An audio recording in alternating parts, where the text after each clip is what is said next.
Hello students, पिछले class में हम लोग जो बात कर रहे थे वो था एबनॉर्मल मॉलिक्यूलर मास, और हम यहाँ पे देखे थे कि कॉलिगेटिव प्रॉपर्टीज को हम वहाँ पे सही करना स्टार्ट किए थे, क्योंकि सॉल्यूट डिफरेंट टाइप्स का होता है और कॉलिगेटिव प्रॉपर्टीज को अगर हम लोग डिफाइन करते हैं या हम लोग या उसको कहते हैं कि वह सिर्फ नंबर ऑफ सॉल्यूट के नंबर ऑफ पार्टिकल्स पे डिपेंड करता है, और पार्टिकल्स कुछ भी हो सकता है। हम यही नहीं कर सकते हैं कि पार्टिकल सिर्फ मॉलिक्यूल्स ही है, ऐसा नहीं है। आयंस भी है तो वही पार्टिकल्स है, इलेक्ट्रॉन्स है, पार्टिकल्स है, प्रोटॉन्स है, पार्टिकल्स है, कुछ भी पार्टिकल्स हो सकता है, मतलब छोटा कण, ठीक है ना। क्या सॉल्यूट है उससे हमको कोई मतलब नहीं है। वो पिछले क्लास में हम सब बात बताए थे। जो वीडियो आप लोग अगर नहीं देखें तो उस वीडियो को देखिए, तभी ये समझ में आएगा ये वीडियो, ठीक है। तो हम उसी को लेकर के हम जो सॉल्यूट पिछले बार क्या हो रहा था, कुछ जो इलेक्ट्रोलाइट था, है ना, तीन तरह का सॉल्यूट के विषय में बात किए थे। एक नॉन इलेक्ट्रोलाइट था, एक इलेक्ट्रोलाइट था, और एक जो था वो एसोसिएशन करता था, मतलब कि वो मिल जाता था नहीं। तो जो भी हम लोग यहाँ पे, जैसे कि जो नॉन इलेक्ट्रोलाइट था वो डिसोसिएट नहीं करता था, ना तो एसोसिएट करता, मतलब जैसा हम लोग एक मोल दिए तो एक मोल रह जाता था नहीं। लेकिन जैसे यूरिया, ग्लूकोज, सुक्रोज, जिसको हम लोग शुगर कहते हैं, चीनी कहते हैं सुक्रोज को, तो ये सब वाटर में डालने के बाद जितना मॉलिक्यूल्स देते थे उतना ही मॉलिक्यूल्स रहता था, मतलब जितना पार्टिकल्स दिए उतना पार्टिकल्स रहा। लेकिन जब हम उसमें K2SO4 दे दिए या CaCl2 दे दिए या NaCl दे दिए तो क्या होता था कि वाटर में जाने के बाद वो डिसोसिएट कर गया। एक मोल दिए NaCl तो क्या हुआ, वह टूटा Na+ और Cl- में, तो एक मोल Na+ बन गया और एक मोल Cl- बन गया, मतलब 2 मोल पार्टिकल्स हो गया। तो देखिए हम लोग दिए थे 1 मोल, लेकिन बन रहा है यहाँ पे 2 मोल। तो इससे क्या हुआ, वेरी करता था, उसका कॉलिगेटिव प्रॉपर्टी डिफरेंट हो जाता था। जो सोच के दिए थे वो हम लोग को नहीं मिल पाता था। उसी प्रकार कोई एक पार्टिकुलर सॉल्वेंट में, जैसे कि बेंजीन हम लोग लेते हैं, बेंजीन में क्या हम लोग किए थे कि बेंजीन में अगर हम एसिटिक एसिड मिला दिए तो 2 एसिटिक एसिड पार्टिकल्स मिल करके एक मॉलिक्यूल्स बना लिया, एक पार्टिकल्स बनाया, तो 1 मोल देंगे तो वह आधा मोल पार्टिकल्स बना लिया, मतलब जो भी कॉलिगेटिव प्रॉपर्टी में वृद्धि होना चाहिए था, हाँ, लेकिन उसका आधा हो रहा है। तो चलिए हम उसी को हम लोग लेके चलते हैं वांट ऑफ फैक्टर में। चलिए हम उसको कुछ डिस्कस भी करते हैं, क्योंकि जब तक उसको बताए बिना ये समझना बहुत ही मुश्किल है। ये क्या है ना, वांट ऑफ फैक्टर जो है, ये सबसे पहले हम यहाँ पे देखते हैं कि 3 कंटेनर लेते हैं पुनः हम, ठीक है। 3 कंटेनर लिए, गौर से आप लोग देखिए और समझने का प्रयास कीजिए एकदम कंसंट्रेट माइंड से। इसमें ले लिए हम लोग यूरिया ले लिए, कितना ले लिए, यूरिया लिए, कितना लिए, 1 मोल ले लिए, ठीक है। 1 मोल मतलब समझ में आ रहा है आपको, 6.022 इंटू 10⁻23 पार्टिकल्स ले लिए, ठीक है, पार्टिकल्स ले लिए, है ना, 1 मोल, क्लियर है। पानी ले लिए, 1 kg वाटर ले लिए हम लोग, जो भी हम लोग को यहाँ पे सॉल्वेंट तो लेना ही होगा, 1 kg H2O ले लिए, ठीक है इसमें। अच्छा, सेकंड कंटेनर में हम क्या लिए, NaCl ले लिए, कितना लिए, NaCl ले लिए, कितना लिए, यहाँ भी 1 मोल ले लिए, ठीक है, यहाँ भी 1 kg वाटर ले लिए। देखिए क्या क्या हो रहा है, हाँ। और थर्ड कंटेनर में हम क्या लिए, यहाँ पे देखिए, यहाँ पे 1 kg वाटर लिए थे, यहाँ पे हम लोग सॉल्वेंट में क्या लिए, बेंजीन लिए, मतलब C6H6 लिए, सॉल्वेंट में क्या लिए, बेंजीन लिए, और उसमें से हम लोग क्या मिला दिए, एसिटिक एसिड मिला दिए। क्या मिलाए, एसिटिक एसिड मिलाए, ठीक है। वो भी कितना मिलाए थे हम लोग, यहाँ पे 1 मोल, मतलब कि हर एक जगह 6.022 इंटू 10⁻23 पार्टिकल्स, यहाँ भी कितना पार्टिकल्स है जी, 6.022 इंटू 10⁻23 पार्टिकल्स, ठीक। यहाँ तक कोई समझने में दिक्कत है। अब हम लोग आते हैं कि जब ये सब क्या है, नॉन वोलाटाइल सॉल्यूट, ठीक है, मतलब कि इसका वाष्प नहीं बनेगा, नहीं, इसका वाष्प नहीं बनेगा। तो देखिए अगर ये सिर्फ वाटर रहता, मान लेते हैं कोई भी चारों कॉलिगेटिव प्रॉपर्टीज में, हम कोई भी कॉलिगेटिव प्रॉपर्टीज के विषय में बात कर सकते हैं, चारों कॉलिगेटिव प्रॉपर्टीज में से, ठीक है। लेकिन हम सबसे हमको हल्का क्या होता है, डिप्रेशन इन फ्रीजिंग पॉइंट होता है या एलिवेशन इन बॉइलिंग पॉइंट होता है। ये सब हम लोग बेसिकली हम लोग बार बार अंडर 10 से ही हम लोग देखते हैं, हम लोग आ रहे हैं, तो उसी को लेके हम लोग चल रहे हैं। हालांकि चारों कोलिगेटिव प्रॉपर्टीज के लिए एप्लीकेबल होगा और हम लोग इसको करेक्शन भी करेंगे, ठीक है। तो देखिए इसमें ये जो यूरिया जो दिए हैं, है ना, मान लेते हैं कि इसका जो बॉइलिंग पॉइंट में बढ़ोतरी, ठीक है, बढ़ोतरी, मान लेते हैं कि यहाँ पे कोई वाटर है ना, यहाँ पे देखिए, ध्यान से देखिए, ये क्या है, ये वाटर है। तो वाटर का अगर बॉइलिंग पॉइंट लेते हैं, है ना, तो वाटर का बॉइलिंग पॉइंट कितना होता है, 100 डिग्री सी होगा, ठीक। अब ये नॉन वोलेटाइल सॉल्यूट मिला दिए, तो क्या हुआ कि इसका बॉइलिंग पॉइंट बढ़ गया क्योंकि वेपर प्रेशर घट गया। तो देखिए इसका 101 हो गया, 101 डिग्री मान लेते हैं, क्लियर है ना। अब देखिए ये जो हम लोग कहते हैं कि यह डिफरेंस दोनों में कितना हुआ, 100 और 101 में डिफरेंस कितना हुआ, 101 माइनस 100 में दोनों में डिफरेंस 1 डिग्री हो गया। मतलब कि ये जो 1 मोल यूरिया मिलाए तो 1 डिग्री उसका बॉइलिंग पॉइंट बढ़ गया, क्लियर है ना। तो क्या यहाँ भी तो 1 मोल मिलाए थे, गौर से यहाँ पे देखिए आप, यहाँ भी 1 मोल मिलाए थे, तो क्या यहाँ भी 1 ही डिग्री बढ़ेगा, क्योंकि हमको तो कहता है कि colligative property number of solute particles पे डिपेंड्स करता है। तो सॉल्यूट पार्टिकल्स क्या, ये यहाँ भी तो 6.022 मॉलिक्यूल्स है, 6.022 into 10⁻23 पार्टिकल्स यहाँ भी तो है। लेकिन जब इसको देखा गया तो कितना इसका ऑब्जर्व कितना किया गया, इसका 2 डिग्री बढ़ गया। वहां पे 1 डिग्री बढ़ा था, यहाँ पे कितना बढ़ गया, 2, मतलब कि इसका जो बॉइलिंग पॉइंट कितना हुआ, 102 डिग्री हो गया। कैसे हुआ, तो चलिए हम लोग यहाँ पे देखिए कि नंबर ऑफ पार्टिकल्स दुगुना हो गया। मतलब कि जो 1 मोल अगर ये NaCl टूटा, है ना, वाटर में जाने के बाद क्या हुआ, ये इलेक्ट्रोलाइट है, तो एक मोल हम लोग दिए थे, हम लोग तो ये सोच के नहीं दिए थे कि यहाँ पे Na+ और Cl- टूट जाएगा, ये तो हम पहले से हमको पता नहीं था। लेकिन ये क्या हुआ कि यह 1 मोल NaCl दिए तो यह टूट गया जाके, है ना, टूट गया जाके, और ये 1 मोल Na+ और 1 मोल Cl- बना दिया, क्लियर है यहाँ पे। तो देखिए तो इसका जो कोलिगेटिव प्रॉपर्टी में, मतलब कि इसका मान ले कि एक कोलिगेटिव प्रॉपर्टी लेके चल रहे हैं बॉइलिंग पॉइंट, तो 2 डिग्री में वृद्धि हो गया, ठीक है। नहीं, अब देखिए इसको, यह क्या करता है, ये 2 मॉलिक्यूल्स मिल करके 1 मॉलिक्यूल्स बना लिया, मतलब 2 पार्टिकल्स मिला CH3COOH और 1 पार्टिकल्स बना लिया, ठीक है। मतलब कि अब तो ये जो 6.022 था, है ना, यहाँ पे तो यहाँ पे कितना हो गया, यहाँ पे हो गया 2 × 6.022 × 10⁻23 पार्टिकल्स हो गया यहाँ पे। लेकिन यहाँ पे कितना हो गया, देखिए 1 मॉलिक्यूल्स या 1 पार्टिकल, 2 पार्टिकल्स मिलके 1 पार्टिकल्स बनाया, तो इतना पार्टिकल्स मिलके इसका आधा हो जाएगा।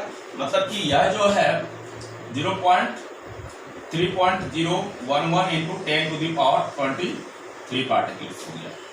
तो इसका जो बॉइलिंग पॉइंट में वृद्धि होगा, ये कितना होगा, क्या 1 डिग्री बढ़ेगा या 2 डिग्री बढ़ेगा, नहीं, इसका कितना, देखिए 6.022 में 1 डिग्री बढ़ रहा था, उसका आधा हो गया, तो आधा डिग्री बढ़ जाएगा ना जी।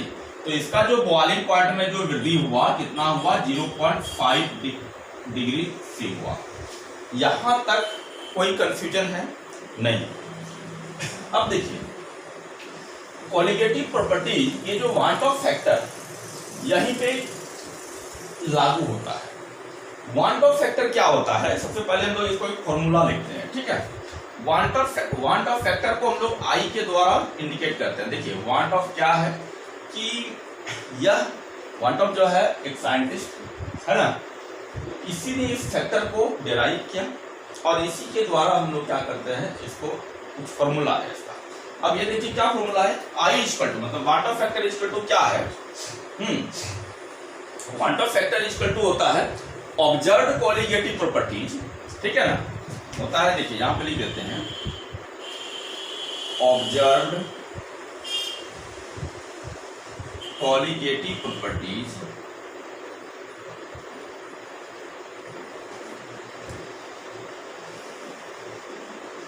Bye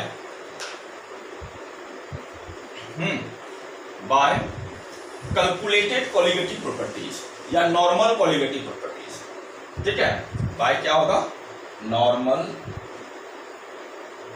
colligative properties. ऑब्जर्व मतलब क्या इंग्लिश टर्म है। ऑब्जर्व मतलब होता है हम क्या देखें, इसको हिंदी में कहते हैं प्रेक्षित अनुसंख्य गुण, और ये हो गया सामान्य अनुसंख्य गुण। मतलब देखिए हम लोग ऑब्जर्व मतलब प्रेक्षित मतलब जो प्रेक्षण किए, हम क्या देखे, है ना।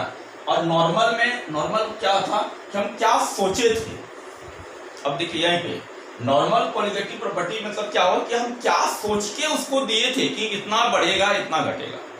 और ऑब्जर्व मतलब क्या हुआ हम वहां पे देखे क्या सोच से विपरीत हो गया या नहीं हुआ। अब देखिए अब हम यहाँ पे हमको पहले से पता था, एक बात पहले से पता है कि एक मोल अगर पार्टिकल्स देते हैं तो मान लेते हैं कि वह 1 डिग्री का वृद्धि होता है एलिवेशन इन बॉइलिंग पॉइंट में। ठीक है, बॉइलिंग पॉइंट में कितना वृद्धि होता है, 1 डिग्री का वृद्धि होता है। हाँ, ये पहले से पता था। और जब हम यूरिया को 1 मोल दिए, गौर से सुनिए, हमको पहले से पता था कि 1 मोल अगर हम पार्टिकल्स देते हैं तो उसका बॉइलिंग पॉइंट में वृद्धि कितना होता है, 1 डिग्री का होता है।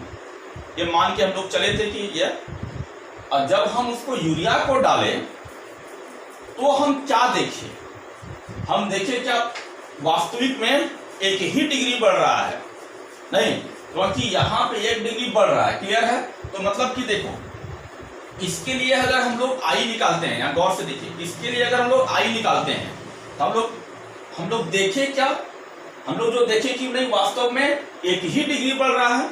तो यहाँ पे 1/1 देखिए क्या निष्कर्ष निकलता है इससे, हम यहाँ पे 1/1 = 1 हो गया। गौर से देखिए 1/1 = 1।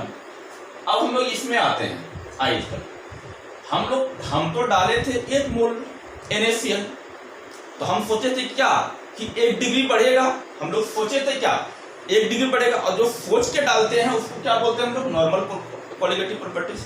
नहीं, तो नॉर्मल क्वालिटेटिव प्रॉपर्टी मतलब कि यहाँ पर अगर हम लोग इसके लिए हम लोग I हम लोग बात करें, ठीक है, इसके लिए हम लोग I बात करते हैं। तो देखिए हम लोग क्या सोचे थे कि 1 मोल पार्टिकल्स दिए, NaCl दिए, मतलब 6.022 × 10⁻23 दिए। तो मतलब हम लोग जो देखे, हम लोग जो सोचे थे कितना 1 डिग्री बढ़ेगा, लेकिन जब वह वाटर सॉल्यूशन गया तो वो कितना बढ़ गया, देखते हैं 2 डिग्री बढ़ गया। क्या ये तो अलग टाइप से कमाल कर गया ये। तो यह जो है तो मतलब ऑब्जर्व कितना किए, ऑब्जर्व मतलब होता है देखना, हम लोग क्या वास्तविक देख रहे हैं। तो देखते हैं कि 2 डिग्री बढ़ गया, तो I कितना हो गया, 2 हो गया। कितना हो गया, I 2। देखिए वहां पे I 1 था और यहाँ पे I 2 हो गया। अब यहाँ पे हम लोग आते हैं, हम यहाँ पे I हम लोग यहाँ भी 1 मोल CH3COOH बेंजीन में डाले, मतलब 6.022 × 10⁻23 पार्टिकल्स डाले। तो हम तो सोचे थे कि जितना यूरिया का बढ़ेगा बॉइलिंग पॉइंट उतना ही तो इसका बढ़ेगा, क्योंकि नंबर ऑफ पार्टिकल्स सेम दिए हैं। तो मतलब जो नॉर्मल क्वालिटेटिव प्रॉपर्टीज हम लोग जो सोचे थे 1, गौर से देखिए नॉर्मल क्वालिटेटिव प्रॉपर्टीज हम लोग क्या सोचे थे 1, लेकिन यहाँ पर इसका जो क्वालिटेटिव प्रॉपर्टीज में कितना वृद्धि हो गया, देखते हैं कि 1 से भी कम हो गया, मतलब 0.5। इसको अगर हम लोग यहाँ पे इस दशमलव को उड़ाएंगे तो ये 1/2 हो गया, नहीं 1/2 हो गया। अब देखिए क्या क्या निष्कर्ष निकलता है यहाँ पे। एक तो पहला ये फॉर्मूला था, ये फॉर्मूला को समझ में आ गया, ये फॉर्मूला यहाँ पे, ठीक है, कि हम लोग क्या क्या देखे कि एक में I 1 आया, एक में I 2 आया और एक में I कितना आया, हाफ आया।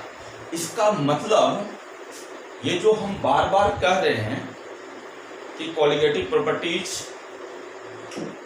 Are those properties in the solutions which depends upon number of solute particles। ये कहीं न कहीं क्या हो रहा है, थोड़ा सा मिस्टेक तो हो रहा है लगता है, लेकिन यहाँ पार्टिकल्स के विषय में बात बोल रहा है। और हम लोग बार बार पहले समझ रहे थे कि मॉलिक्यूल से ही पार्टिकल्स हैं, तो ऐसा भ्रम खत्म हो गया कि सिर्फ मॉलिक्यूल्स को पार्टिकल्स नहीं बोलेंगे, हम आयंस को भी तो पार्टिकल्स बोलेंगे। ये भ्रम खत्म हो रहा है धीरे धीरे। तो देखिए तो I 1 कब हुआ, लेकिन और हम थोड़ा सा थोड़ा सा अब मॉलिक्यूलर मास को लेके चलते हैं, इसके बाद उसको कंप्लीट बताते हैं, ठीक है। तो यहाँ तक समझ में आया होगा कि यहाँ तक क्या बोलना चाह रहा है कि ऑब्जर्व कॉलीगेटिव प्रॉपर्टी जो हम सॉल्यूशन बनने के बाद ऑब्जर्व किए, देखे, थर्मामीटर से देखे, बैरोमीटर से देखे, जो हमको जैसा हमको निकालना है, और नॉर्मल में जो सोच के डाले थे, ठीक है। आई का एक और फॉर्मूला होता है, देखिए आई का एक और फॉर्मूला होता है, वो फॉर्मूला होता है आपका कि calculated molar mass, calculated molecular mass हम लोग कहते हैं, कैलकुलेटेड मॉलिक्यूलर मास बटे normal observed molar mass, observed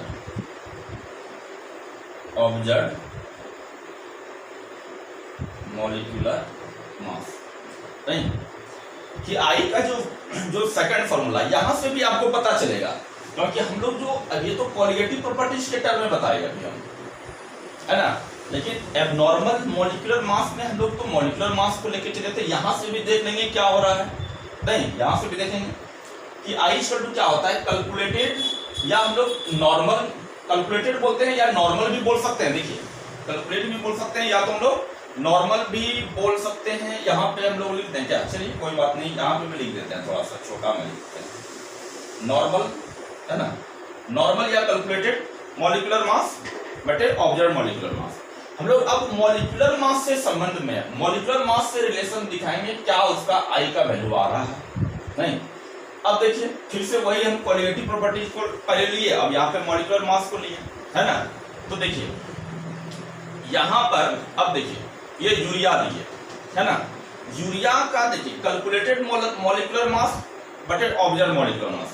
calculated molecular mass मतलब क्या हुआ कि अब देखिए ये जो नॉर्मल था नीचे लिखते थे, वो अगर ये वो अब ऊपर चले गया, मतलब कैलकुलेटेड मॉलिक्यूलर मास मतलब क्या हुआ कि हम क्या दिए थे, क्या सोच के दिए थे।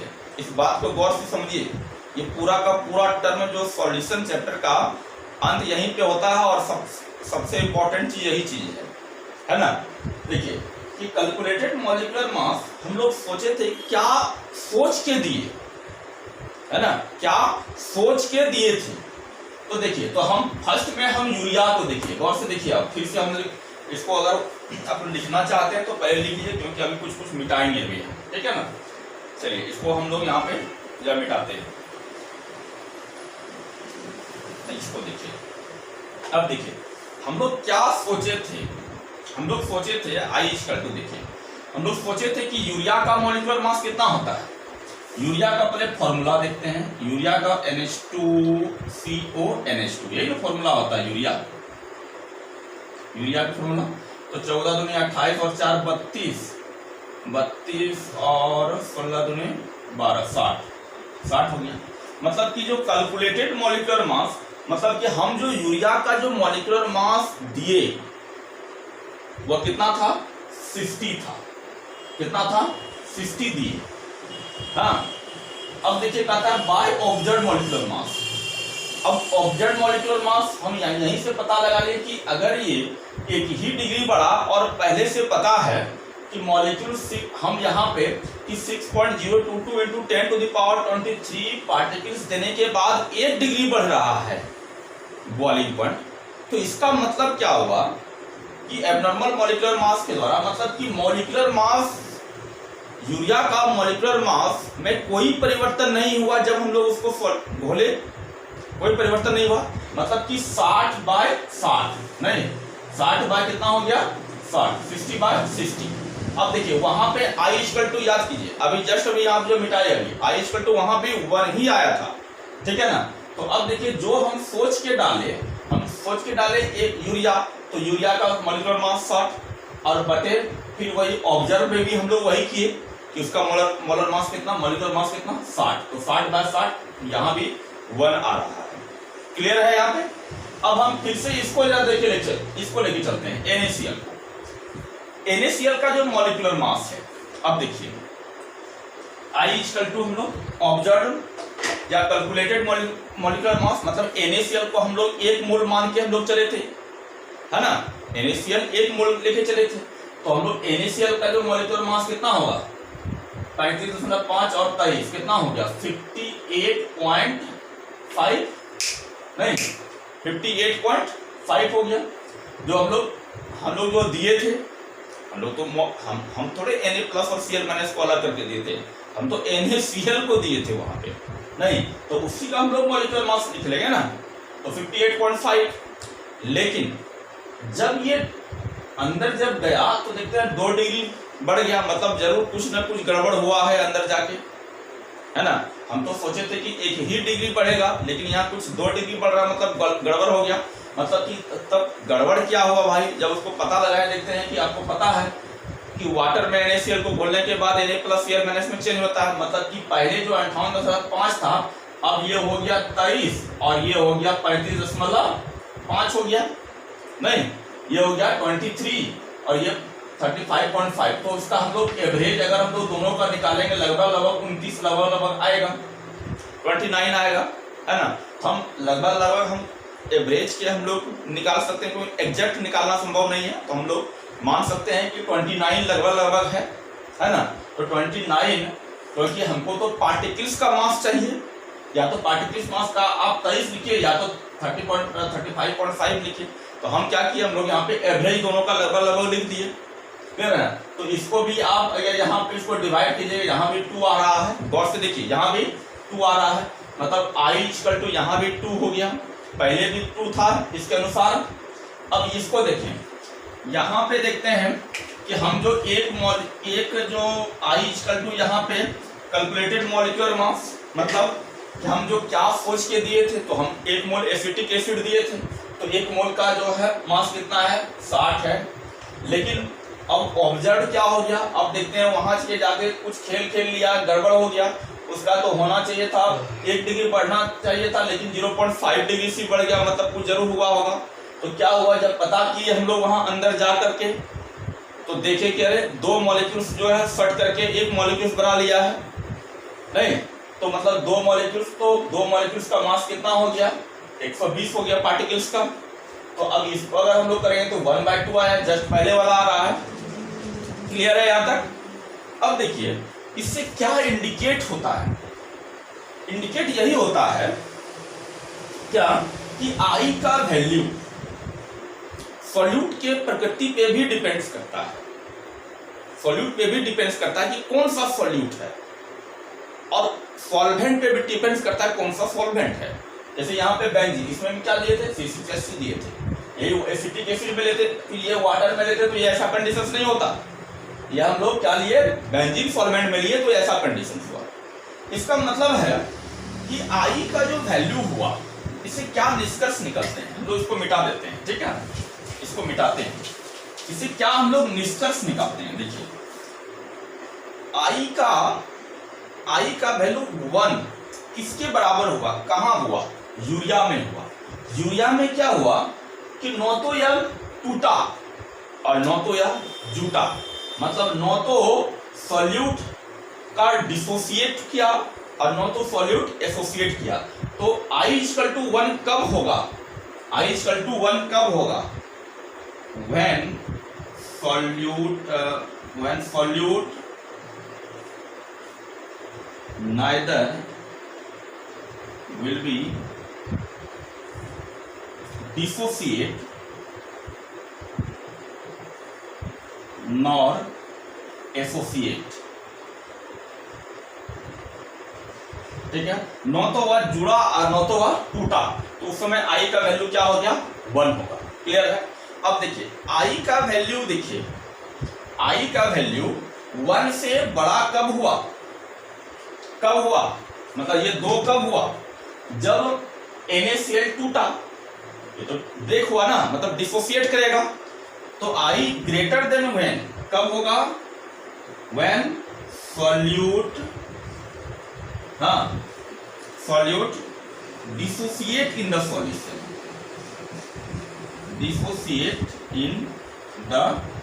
सॉल्यूशन, ठीक है, समझ में आया। I ग्रेटर देन कब हुआ, जब सॉल्यूट डिसोसिएट किया। अब देखिए I लेस देन 1 कब हुआ, जब सॉल्यूट व्हेन सॉल्यूट एसोसिएट हुआ, associate in the solution, solution में जाने के बाद क्या हुआ, वो एसोसिएट हुआ। मतलब कि हम आई का वैल्यू अगर सब सॉल्यूट एक ही नेचर का रहता तो आई इक्वल टू सबका 1 आता। और हम अभी तक कोलिगेटिव प्रॉपर्टीज में जितना फॉर्मूला निकाले हैं सबको यही मानते हुए हम लोग निकाले हैं कि सॉल्यूट अलग नहीं हो सकता, सॉल्यूट के नेचर में, सॉल्यूट नेचर में अलग नहीं हो सकता। हम लोग नंबर ऑफ सॉल्यूट पे हम लोग डायरेक्ट हम लोग निकालना स्टार्ट कर दिए। इसका मतलब जितना भी फॉर्मूला वहां पे आया सब ने सब कहीं न कहीं उसके हिसाब से सब गलत हो रहा है। कहीं आई का वैल्यू 1 आ रहा है तो कहीं आई का वैल्यू 1 से ज्यादा आ रहा है तो आई का वैल्यू 1 से कम भी तो आ रहा है। नहीं, इसका मतलब है कि जितना फॉर्मूला हम लोग किए सब में कहीं ना कहीं थोड़ा सा कुछ त्रुटि रह गया, उसको करेक्शन करना क्या है, जरूरी है। क्लियर है यहाँ पे? तो आज हम यहाँ पे करेक्शन करते हैं। यहाँ तक समझ में आया होगा आप लोगों को। हम करेक्शन करते हैं।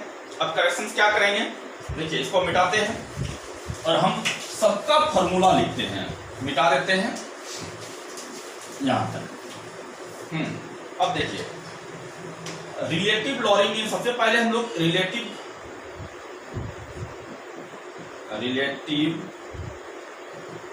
लॉरिंग इन वेपर प्रेशर इसको लिखेंगे। तो ये जो relative lowering in vapour pressure ये क्या होता है, इक्वल टू क्या होता है, P naught A minus P S by क्या था, P naught A, ideal solution के लिए था। क्लियर है? और ये इक्वल टू था मोल फ्रैक्शन। अब देखिए यहाँ पे ये इक्वल टू क्या था, मोल फ्रैक्शन। तो मोल फ्रैक्शन, अब हम जो है आई का वैल्यू डिपेंड्स किस पे, इसका जो वैल्यू डिपेंड्स किस पे किया, वो सॉल्यूट के नेचर पे। और सॉल्यूट का नेचर मतलब आई इक्वल टू 1 भी हो सकता है, 1 से बड़ा भी हो सकता है, 1 से छोटा हो सकता है, जो भी होगा, है ना। तो अगर हम लोग यहाँ पे आई से सबको मल्टीप्लाई कर दें, अगर हम सबको आई से मल्टीप्लाई कर दें तो कोई दिक्कत नहीं है। मतलब कि जो भी वेपर प्रेशर अगर यहाँ पे हुआ, जो भी रिलेटिव इन वेपर प्रेशर हुआ, है ना, अगर यूरिया रहेगा तो आई इक्वल टू 1 हो गया, मतलब जैसा सोचे थे वैसा होगा। अगर यहाँ पे NaCl हो गया तो 2 हो जाएगा, मतलब कि जितना हम लोग 1 डिग्री या एटमॉस्फेयर में अगर ये जो relative lowering in vapour pressure जो है मान लेते हैं कि इसका वेपर इसमें 2 का वृद्धि हो रहा था, है ना, या वेपर प्रेशर में कमी, इसमें 2 एटमॉस्फेयर में कमी हो रहा था, तो इसमें कितना हो जाएगा, 4 एटमॉस्फेयर में कमी हो जाएगा, नहीं होगा, बाकी नंबर ऑफ पार्टिकल्स होगा ना। तो आई का वैल्यू यहाँ पे, आई का वैल्यू क्या होगा, यहाँ पे 2 हो जाएगा। इसमें कितना का, इसमें आधा का, मतलब कि पहले से आधा, मतलब इसमें 1 एटमॉस्फेयर, तो आई का वैल्यू 1/2 हो जाएगा यहाँ पे। क्लियर है यहाँ तक? मतलब आई पे डिपेंड्स यहाँ पे करने लगा। अच्छा, अब elevation in boiling point temperature, elevation in boiling point, है ना, जिसको हम लोग क्या बोलते थे, del TB. Del TB equal to क्या था, याद है ना, केबी इंटू क्या था, एम था। अब ये जो केबी इंटू एम था, यहाँ पे पहले हम लोग आई लगा देंगे। एम क्या है, मोलरिटी ऑफ द सॉल्यूशन है। सॉल्यूशन का क्या है, मोलरिटी है। और मोलरिटी के लिए हम लोग जो भी फॉर्मूला हम लोग डिराइव किए वो तो आपको पता है पहले। क्लियर है? यहाँ पे आई ही डिपेंड्स करने लगा अब कि आई जैसा जैसा होगा उसी तरह होगा। अच्छा, depression in freezing point, depression in freezing point मतलब डेल टी एफ। यहाँ पे क्या होगा, पहले क्या पढ़े थे हम लोग, के एफ इंटू मोलरिटी था, एम क्या है, मोलरिटी, इसको भी हम लोग आई से गुना कर देंगे। Osmotic pressure, osmotic pressure